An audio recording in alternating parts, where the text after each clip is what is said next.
Center. Last previous company is the Glenmark Research and Development Center, Navi Mumbai.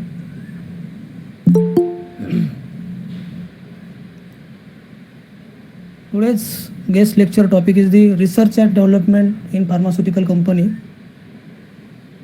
The research and development. The research का करायचा? Hello.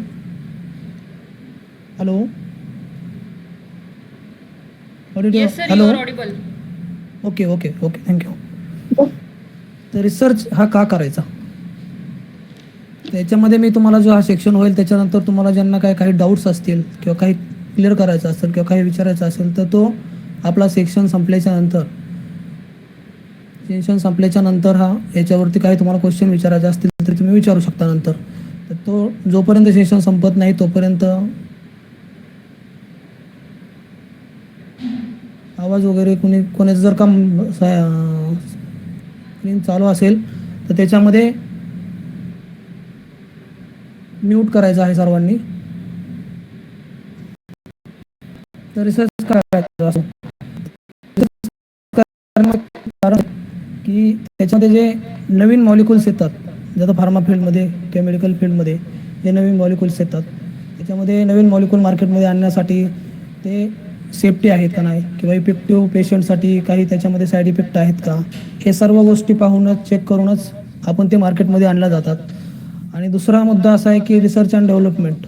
तर R&D सेंटरमध्ये जे काय departments असतात, different departments, तर त्या डिपार्टमेंट कशा प्रकारे वर्क चालतं स्टार्टिंग पॉईंट टू एंड, म्हणजे प्रोडक्ट डेव्हलपमेंट लागल्यापासून किंवा जो रिसर्च अँड डेव्हलपमेंट चालू असल्यापासून तो मार्केटपर्यंत जाण्याची सायकल जी असते ती कशा प्रकारची सायकल असते ही थोडक्यात मी तुम्हाला एक्सप्लेन करतोय फक्त.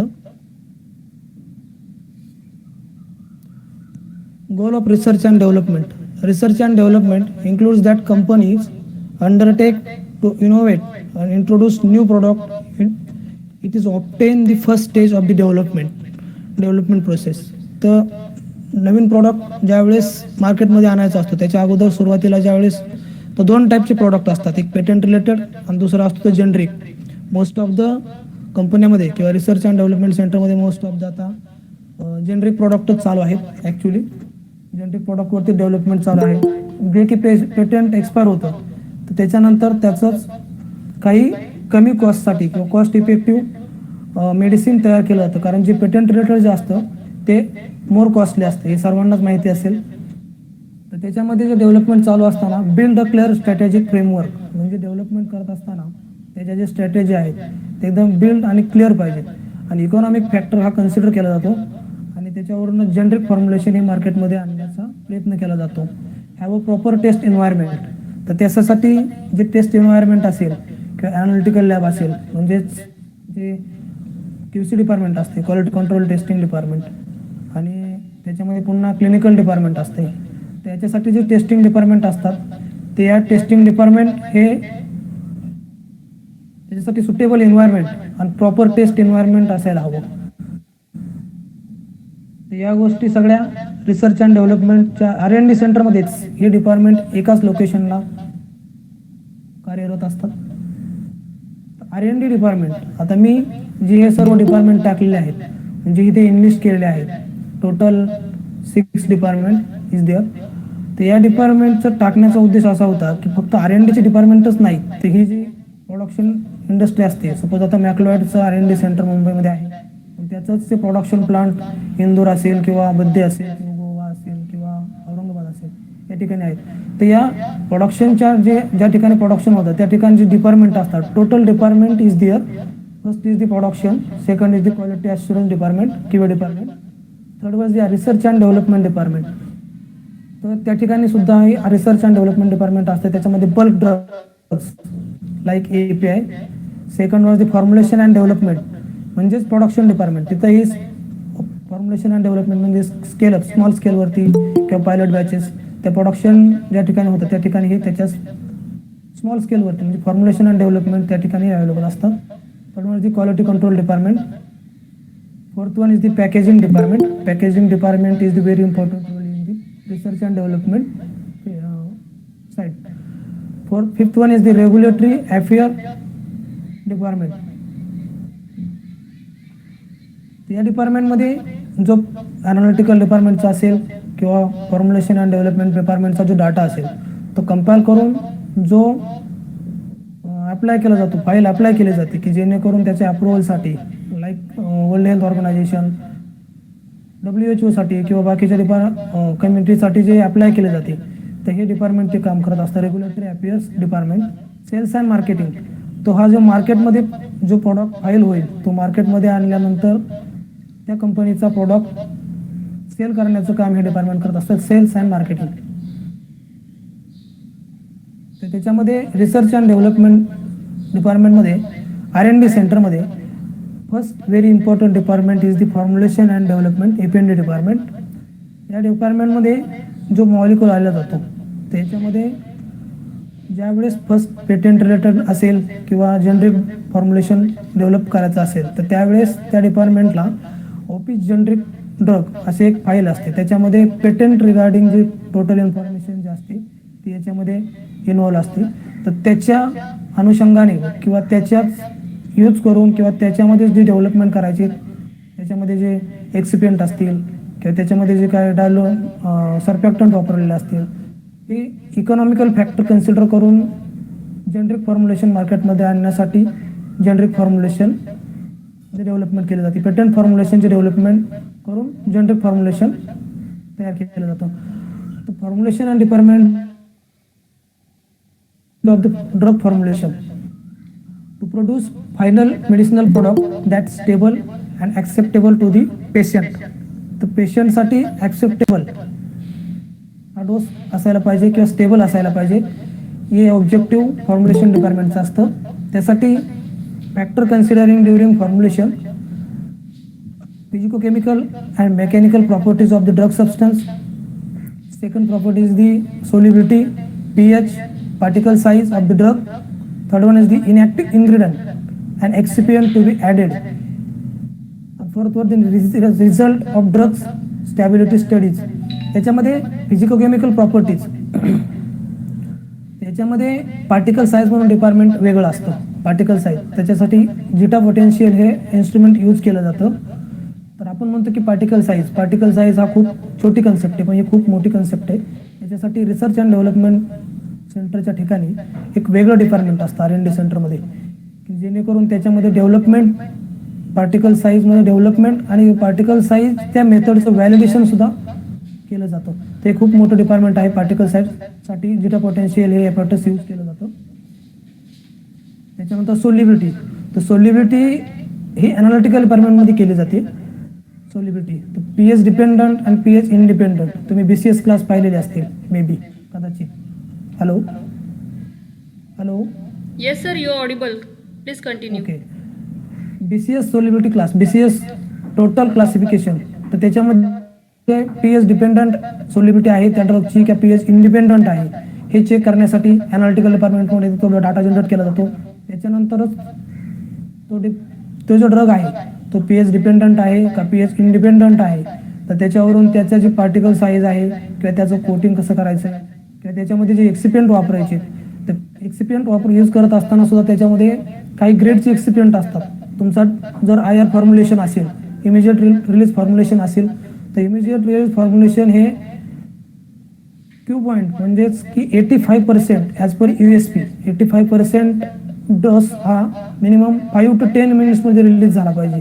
तर त्याच्यासाठी जी ग्रेडची एक्सिपियंट असतात तीच त्या ड्रगच्या टॅबलेट फॉर्म्युलेशन असेल किंवा कॅप्सूल फॉर्म्युलेशन असेल ते तुमचं अदर फॉर्म्युलेशन असेल त्याच्यामध्ये ते यूज केलं जातं. IR फॉर्म्युलेशन असतील तर त्याच्यासाठी जे 0.2% किंवा 0.5% या टाईपची जी फॉर्म्युलेशन असतात ती त्या ठिकाणी यूज केली जातात जेणेकरून त्याचे जे आहे ते ड्रग रिलीज जे आहे ड्रग रिलीज हा क्यू पॉईंट म्हणजेच 85% मिनिमम हा 5 to 10 मिनिट्समध्ये यायला पाहिजे. अशा प्रकारची ही एक्सिपियंट यूज करून ही फॉर्म्युलेशन डिपार्टमेंट या ठिकाणी काम करत असतं. Types of formulation, internal formulation, tablet and capsule like oral administration type of drug. Second one is parenteral formulation available in liquid and liposomal formulation use for the intravenous, intraarticular and intramuscular formulation. And third one is the topical formulation like cream, ointments and powder formulation.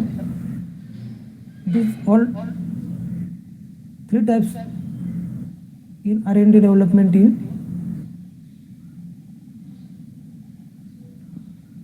आता सांगायचं झालं तर different types of market. आता एकच formulation असेल, तुमचा एकच drug असेल, तर डिफरंट मार्केटसाठी किंवा डिफरंट कंट्रीसाठी हा प्रोजेक्ट फाईल केला जातो. तर त्याच्यामध्ये ANDA मार्केट असेल, त्याच्यामध्ये US असेल, ब्राझील असेल, युरोप असेल किंवा जपान असेल, domestic market, rest of the world market. ते जे सर्व मार्केट आहे त्याच्यासाठी डिफरंट गाईडलाईन्स असतात आणि त्याच्या डिफरंट जे रेग्युलेटरी डाटा असतो फाईल करण्यासाठी जो डाटा इम्पॉर्टंट असतो तो त्याचा डाटा रिक्वायरमेंट म्हणजे त्या कंट्रीसाठी जो डाटा रिक्वायर्ड असतो तो त्या कंट्रीच्या गाईडलाईननुसार तो डाटा जनरेट केला जातो. एकच फॉर्म्युलेशन असेल तर डिफरंट कंट्रीसाठी ते फॉर्म्युलेशन किंवा डिफरंट कंट्रीसाठी ते ड्रग फॉर्म्युलेशन फाईल करायचं असते. तर डिफरंट गाईडलाईन्स आणि डिफरंट एकच फॉर्म्युलेशन पण डिफरंट गाईडलाईननुसार डाटा कलेक्ट केला जातो आणि तो रेग्युलेटरी डिपार्टमेंट ते फाईल अप्लाय करते. Second department formulation and development FND department झाला. त्याच्यानंतर formulation and analytical department ADL department like QC. This department purpose of the analytical method development to establish the identity, purity, physical characteristic and potency of drug including drug bioavailability and stability. याच्यामध्ये जे मी टाकलं आहे actually bioavailability किंवा purity किंवा physical characteristic. तर availability ही clinical डिपार्टमेंटमध्ये केली जाते पण तेही as like ADL department analytical and development department like testing. तर त्या ठिकाणी हे सर्व प्रकारच्या टेस्टिंग केल्या जातात की ड्रग पेशंटला दिल्यानंतर लाईक क्लिनिकल ट्रायल्समध्ये जसं व्हॉलेंटरीला डोस देऊन केला जातो तसं या ठिकाणी जे आहे युनिव्हर्स स्टडीमध्ये ब्लडमध्ये ते ड्रगचं सॅम्पल मिक्सचर केलं जातं आणि त्याच्यामधून रिलीज किती भेटतोय लाईक पॅरेंटरल ड्रग्ज असतील त्या ठिकाणी त्या पद्धतीने तो स्टडी केला जातो. Why are you develop new method म्हणजेच ॲनालिटिकल डिपार्टमेंटमध्ये आपण ज्या डेव्हलप मेथड करतो त्या कशासाठी करतो. The drug or drug combination may not be official in monograph. जर आपल्याकडं तो पेटंट रिगार्डिंग ड्रग जर असेल तर नवीन पेटंट असेल त्याचं कुठल्याही फार्माकोपियामध्ये त्याची नवीन मेथड नसेल किंवा OGD म्हणजे ऑफिस जनरिक ड्रग याच्यामध्येही त्याची कुठल्याही प्रकारची मेथड नसेल तर आपण new in house method develop करतो आणि त्याच्यानुसार त्याच्या टेस्टिंग केल्या जातात. सेकंडवरती analytical method may not be available for the drug in the form of formulation due to interference by the formulation excipient. म्हणजे आपण जे नवीन एक्सिपियंट वापरणार आहे किंवा ड्रग जरी APIची जरी मेथड असेल तरी आपल्या ज्या फॉर्म्युलेशनसाठी जी मेथड वापरणार आहे टॅब्लेट फॉर्म्युलेशन असेल किंवा कॅप्सूल फॉर्म्युलेशन असेल किंवा अदर फॉर्म्युलेशन असेल त्याच्यामध्ये जे आपण एक्सिपियंट ॲड करणार असतो तर एक्सिपियंटच्या आणि ड्रगच्या या इंटरॅक्शनमुळं त्याच्यामध्ये ती मेथड ॲक्च्युली त्या फॉर्म्युलेशनसाठी सुटेबल नसते. त्याच्यामुळे आपण नवीन मेथड डेव्हलप करतो की लाईक ती सुटेबल होईल आणि फॉर्म्युलेशनसाठी सुटेबल होईल. तर ॲनालिटिकल डिपार्टमेंटमध्ये कोणत्या कोणत्या प्रकारच्या टेस्ट केल्या जातात. आता ह्यात मी जी लिस्ट केलेल्या आहेत dissolution test, assay test, unrelated substance test, या तीन test very important in OSD formulation department in analytical. याच्यामध्ये बाकीच्या पण टेस्ट आहेत त्याही केल्या जातात पण त्या एवढ्या काही इम्पॉर्टंट नाहीत की as compare to dissolution test किंवा ॲसे टेस्ट किंवा related substance test. Like water content, fourth one is the water content test. म्हणजे आपल्या फॉर्म्युलेशनमध्ये जर टॅब्लेट फॉर्म्युलेशन असेल तर त्याच्यामध्ये how much quantity of water present in the formulation ते पण एक टायट्रेशन काल स्पेशल इन्स्ट्रुमेंट यूज केलं जातं त्या वॉटर कंटेंट डिटर्मिनेशनसाठी आणि ते वॉटर कंटेंट आहे ते किती आहे हे काढण्यासाठी ते यूज केलं जातं. दुसरं LOD. आपण म्हणतो की आपल्या वॉटर कंटेंटमध्ये की LOD म्हणजेच लॉस ऑफ म्हणजे त्याच्यामध्ये जे आहे वॉटर असेल त्या ड्रग फॉर्म्युलेशनमधून वॉटर असेल किंवा व्हॉलाटाईल मटेरियल असेल तर वॉटर कंटेंट फॉर्म्युलेशनमधून फक्त वॉटर कंटेंट या मेथडमधून फक्त वॉटरच how much quantity of water present in the formulation. But LOD जे करतो आपण लॉस ऑफ जे आहे त्याच्यामध्ये जे लॉस होते त्याच्यामध्ये जे व्हॉलाटाईल मटेरियल असेल किंवा वॉटर असेल हे सर्व प्रकारचे टोटल याच्यामध्ये लॉस होत असते. तर ते एक आपण डिटर्मिनेशन केलं जातो LOD मेथडने. तर डिझॉल्युशन टेस्ट याच्यामध्ये various types of apparatus used in the dissolution. First one is the basket apparatus USP किंवा EP असेल किंवा IP असेल. तर USP टाईपमध्ये बास्केट असेल, पॅडल असेल, फ्लो थ्रू सेल असेल, पॅडल ओव्हर डिस्क असेल किंवा रेसिप्रोकेटिंग सिलेंडर असेल. 7 types of apparatus used in dissolution testing. Most of the use in the pharma industry is the pॅडल apparatus or basket apparatus or USB 3 apparatus. याच्यामध्ये dissolution टेस्टमध्ये dissolution is the maximum concentration of solute is dissolve in the solvent is known as a dissolution. आपण म्हणतो की डिझॉल्युशन फक्त डिझॉल्युशनमध्ये काय एवढं important, डिझॉल्युशनमध्ये खूप काय गोष्टी इम्पॉर्टंट असतात. डिझॉल्युशन करत असताना त्याच्यामध्ये सोल्युबिलिटी कन्सिडर केली जाते, pH व्हेरी इम्पॉर्टंट, त्याचं factor temperature is very important.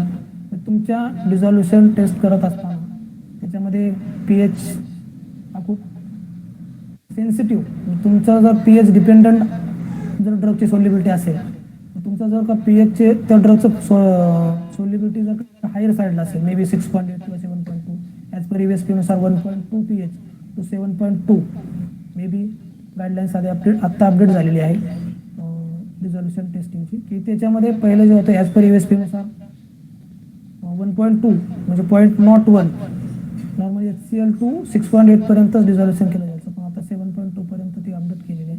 त्याच्यामध्ये जर का ड्रगची सोल्युबिलिटी जर हायर साईडला असेल 6.8 किंवा 7.2 आणि आपले जर का डिझॉल्युशन मीडियाचा pH जर कमी झाला ॲडजस्ट करताना 6.8 जर 5च्या आसपास आला, चेक नाही केला, आपल्याला माहिती आहे की जेणेकरून एवढं NaOH किंवा एवढं KH2PO4 टाकलं, पोटॅशियम हायड्रोजन फॉस्फेट एवढा pH येतो, पण आपण जर pH नाही केला तर मे बी त्याच्यावरती इम्पॅक्ट पडून जातो. pHचा व्हेरी खूप मोठा इम्पॅक्ट त्या ड्रग रिलीजवरती पडतो. Second one the assay, how much quantity of the drug present in the drug formulation, म्हणजे आपल्या ड्रगमध्ये आपल्या फॉर्म्युलेशनमध्ये किती पर्सेंटमध्ये ड्रग आहे हे चेक करण्यासाठी ॲसे टेस्टिंग केलं जातं. मोस्ट ऑफ द सर्व कंपन्यांमध्ये आता HPLC is the heart of the pharma indie. HPLC use करूनच त्या फॉर्म्युलेशनमध्ये किंवा त्या ड्रग टेस्टिंग करण्यासाठी डिझॉल्युशन टेस्टिंग असेल किंवा ॲसे टेस्टिंग असेल किंवा रिलेटेड सबस्टन्स असेल किंवा UV एक यूज केला जातो. ते ॲसे डिटर्मिनेशनसाठी किंवा डिझॉल्युशन टेस्टिंगसाठी. Third test is the related substance RS to check the impurity present in the products. म्हणजे आपलं ड्रग फॉर्म्युलेशन डिपार्टमेंटमध्ये तयार करत असताना किंवा फॉर्म्युलेशन डेव्हलप करत असताना त्या ठिकाणी वेरियस प्रकारचे मिक्सिंग प्रोसेस असतात किंवा ग्रॅन्युलेशन असेल किंवा बाइंडिंग असेल किंवा सर्व काही रिएजंट जे वापरतो त्यावेळेस काही प्रकारच्या इम्प्युरिटीची ग्रोथ त्या ठिकाणी होत असते. तर ते आयडेंटिफाय करण्यासाठी आपल्याला हे रिलेटेड सबस्टन्स ही टेस्ट त्या ठिकाणी केली जाते. तर त्याच्यामध्ये टाईप्स ऑफ इम्प्युरिटी, त्याच्यामध्ये इनऑर्गॅनिक इम्प्युरिटी असतील, second one the organic impurity, third one is the residual impurity. एक मिनिट. ऑर्गॅनिक इम्प्युरिटी, इनऑर्गॅनिक इम्प्युरिटी आणि रेसिड्युअल इम्प्युरिटी. याच्यामध्ये ऑर्गॅनिक इम्प्युरिटी कोणत्या कोणत्या मटेरियलपासून जनरेट होऊ शकते. First one is the starting material, म्हणजे आपण ज्या टाईपचं की ड्रग वापरला आहे, EPI वापरला आहे किंवा बाइंडिंग एजंट वापरला आहे किंवा सर्फॅक्टंट एजंट वापरला आहे किंवा कोणत्या प्रकारचं व्हेकल वापरले, कोणत्या प्रकारचे रिएजंट वापरले, मिथेनॉल असेल, ॲसिटोन असेल. तर या प्रकारचे जे रिएजंट वापरले जातात त्यावेळेस त्याच्यातून काही इम्प्युरिटी जनरेट होतात, त्या म्हणजेच प्रोसेस रिलेटेड किंवा drug related organic impurity. Second one the inorganic impurity, ते पण रिएजंट असेल किंवा कॅटलिस्ट असेल की इन प्रोसेस प्रॉडक्ट फॉर्म्युलेशन होत असताना हेवी मेटल्स असेल किंवा रेसिड्युअल मेटल असेल किंवा other material like filter use जर केलेलं असेल किंवा चारकोल फिल्ट्रेशनसाठी यूज केलं होतं त्यावेळेस जर काही इम्प्युरिटी जनरेट झालेल्या असतील तर त्या ठिकाणी ते आयडेंटिफाय करण्यासाठी आपण रिलेटेड सबस्टन्सची टेस्ट केली जाते. किंवा residual solvent, third one is the residual solvent by GC ने केली जाते ती टेस्ट. तर त्याच्यामध्ये एक class wise 3 types of class solvent use केले जातात. तर first class is the limited solvent use केलं जातं, जेणेकरून त्याच्यामध्ये जे सॉल्वंट जर यूज केलं तर त्याच्यामध्ये जास्त प्रमाणामध्ये ती इम्प्युरिटी जनरेट होते. Like pyridine and methanol chloroform, हे असे जरी आपण त्याच्यामध्ये जर का सॉल्वंट यूज केले तर मोर प्रमाणामध्ये त्याच्यामध्ये इम्प्युरिटी जनरेट होण्याची शक्यता असते. त्याच्यामुळे ते आपण जास्त करून यूज करत नाही, पण लिमिटेड प्रमाणामध्ये करावं लागते. तर class second, sorry, this example is the class 1 is the ketone, second is the pyridine आणि मिथेनॉल, लाईक लिमिटेड यूज केले जातात. आणि ही जे आहे पेरिडीन, मिथेनॉल किंवा क्लोरोफॉर्म असेल, हे अवॉइड केले जातात क्लास 1 मध्ये, ते यूज नाही केले जात. आणि third one is the solvent with low toxic potential, म्हणजे ते लो टॉक्सिक असतात तर ते आपण यूज करू शकतो. त्याच्यामध्ये असेल ॲसिटिक ॲसिड असेल किंवा हेप्टेन असेल तर हे आपण यूज केले जातात. मिथिलीन ॲसिटेट असेल तर डिग्रेडेशन इम्प्युरिटी, याच्यामध्ये कुठल्याही प्रकारचं सॉल्वंट यूज केलं किंवा इनऑर्गॅनिक ऑर्गॅनिक तर त्याच्यामुळं नाही, तर डिग्रेडेशन इम्प्युरिटी असतात. तर त्याच्यामध्ये आपण API डिग्रेडेशन असेल तर ती कोणत्याही तरी एखाद्या एक्सिपियंट बरोबर जर इंटरॅक्ट झालं तर त्याच्यापासून काही डिग्रेडेशन इम्प्युरिटी जनरेट होते. API एक्सिपियंट असेल किंवा एक्सिपियंट, त्याच्यासाठी एक्सिपियंट कॉम्पॅटिबिलिटी टेस्ट केली जाते रेडियल डिपार्टमेंटमध्ये आणि ती आयडेंटिफाय केली जाते. API रेसिड्युअल इंटरॅक्शन, म्हणजे API असेल आणि रेसिड्युअल सॉल्वंट, जेणेकरून जे आपण GC मध्ये आयडेंटिफाय करतो त्या प्रकारची जरी त्या सॉल्वंट बरोबर जरी इंटरॅक्शन झाली तरी काही डिग्रेडेशन त्या ठिकाणी क्रिएट होतं. स्टार्टिंग मटेरियल आणि बाय प्रॉडक्ट, आता स्टार्टिंग मटेरियल आणि बाय प्रॉडक्टमध्येही काही प्रकारचे जे एक्सिपियंट असतात त्याच्यापासूनही डिग्रेडेशन क्रिएट होतं.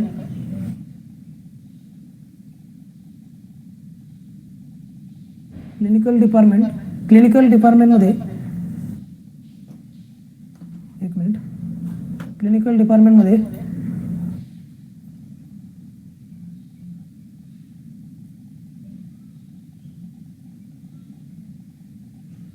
क्लिनिकल डिपार्टमेंट हे clinical research is a branch of health care science that determine the safety and effectiveness of medications, devices, diagnostic product and intended for the human use.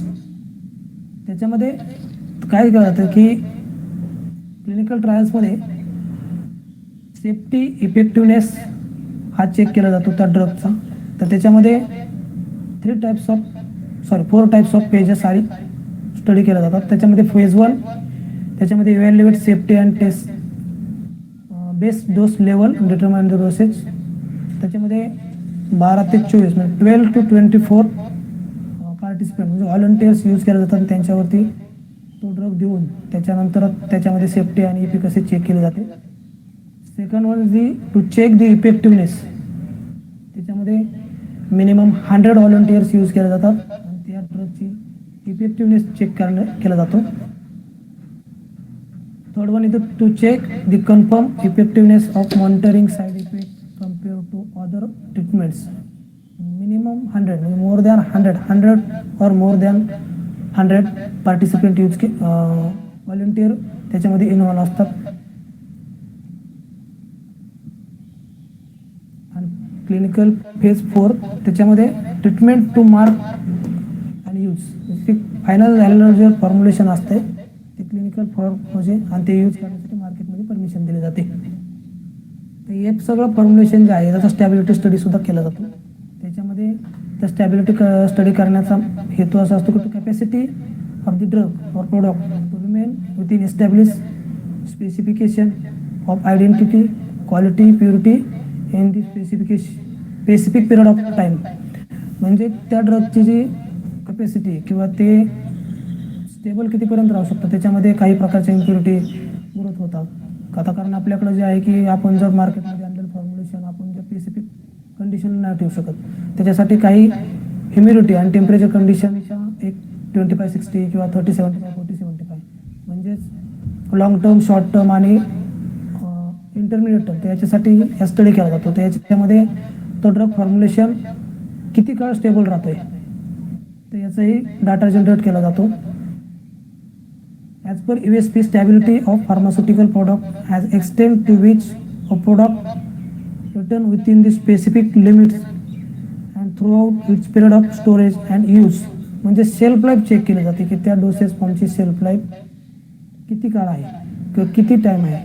Minimum 24 month वगैरे त्या ड्रगची stability check केली जाते किंवा data generate केला जातो आणि ते formulation मार्केटमध्ये आणलं जातं.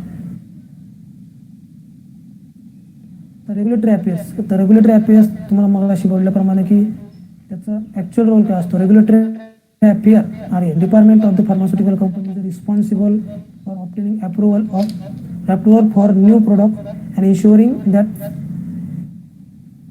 ensuring that approval is maintained for as long as company want to keep in the product on market.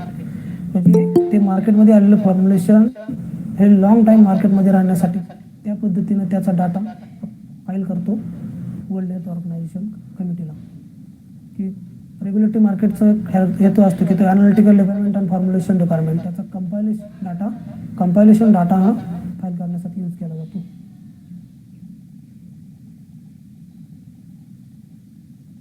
Thank you. Hello Yes, sir. Viramkar madam. Yes, sir. Hello Hello. Hello. Yes, sir. Yes thank you.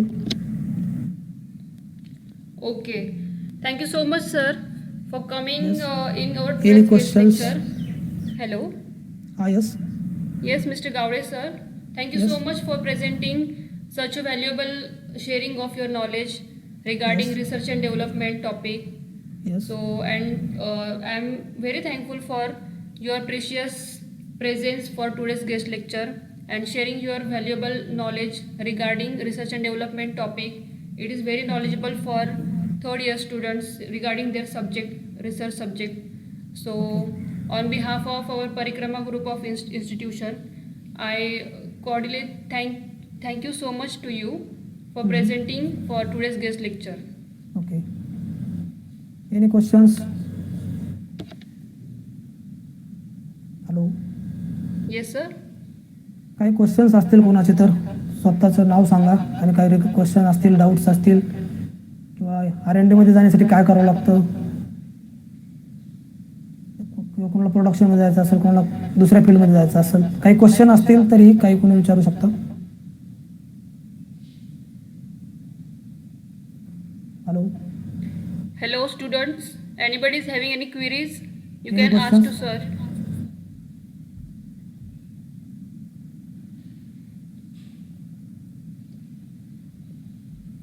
Hello. Yes, sir. You're considering no any question. I hope there is no queries regarding any topic. Hello, Okay. students. Anybody is having query? You can ask question to sir. Anyone any question. Hello.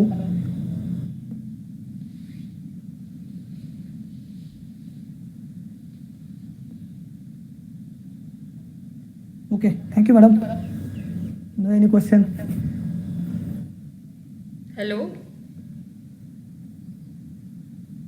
Yes, sir, Mr. Gowde, sir. Yeah yes sir.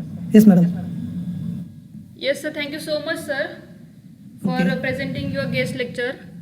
So, Okay. according to, on behalf of Parikrama Group of Institution, I am very thankful for your today's presence, for sharing your valuable knowledge to our students regarding research development topic. So, it is very important to third year student for their present semester. So thank you so much, sir. Okay thank you. Okay.